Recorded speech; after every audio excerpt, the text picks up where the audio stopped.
Hello అండి.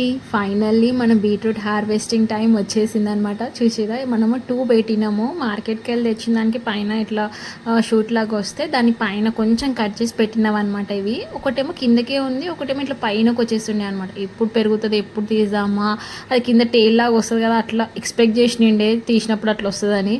కానీ ఇట్లా వచ్చిందనమాట అది. దానికి కింద అంతా రూట్స్ ఉన్నాయండి. ఇక్కడ చూసినారా, మేబీ కింద పెరిగేదో మళ్ళీ ఇట్లనే పైకి వచ్చేదేమో తెలీదు కానీ అట్లా వచ్చింది. సో ఫైనల్గా ఈరోజు తీసేసినాం. పక్కన కూడా ఒక షూట్ వచ్చింది చూసినారా, మేబీ దాంట్లో నుంచి ఇంకొకటి వచ్చేదేమో. సో ఇంకా తీసినాం కదా అని మళ్ళీ పెట్టకుండా దాన్ని కట్ చేసినాను అనమాట. కట్ చేసినప్పుడు ఫుల్ బ్లడ్ రెడ్ అంటారు కదా, అట్లా ఉండే అనమాట. ఇక దీన్ని కట్ చేసింది కూడా మళ్ళీ ప్లాంటేషన్ చేద్దామనేసి ఈ రెండు పక్కన పెట్టినాం. ఇంకా ఫస్ట్ది హార్వెస్ట్ చేసినాం కాబట్టి ఇంట్లోనే, మన ఫామ్లో కూడా అసలు ఎప్పుడు చేయలేదు, ఫస్ట్ టైం చేసినాం ఇది. సో సక్సెస్ అయ్యింది. ఇంకా ఇంట్లో వాళ్ళకి కూడా ఇచ్చేసినాం. స్వీట్గా ఉండే చెప్పాలంటే. మామూలు బీట్రూట్ ఎలా ఒగరు ఉంటుంది కదా, దానికంటే కొంచెం స్వీట్గానే ఉంది. ఆర్గానిక్ బీట్రూట్ చెప్పాలంటే. ఓకే. అండ్ ఇప్పుడు కట్ చేసిన దాన్ని కూడా మళ్ళీ రీప్లాంటేషన్ సేమ్ కోకోపీట్ అట్లా పెట్టేసి రీప్లాంట్ చేసినాం. ఇంకొకటి చిన్న షూట్ వచ్చింది కదా, దీంట్లో ప్లాంట్ చేసినాం.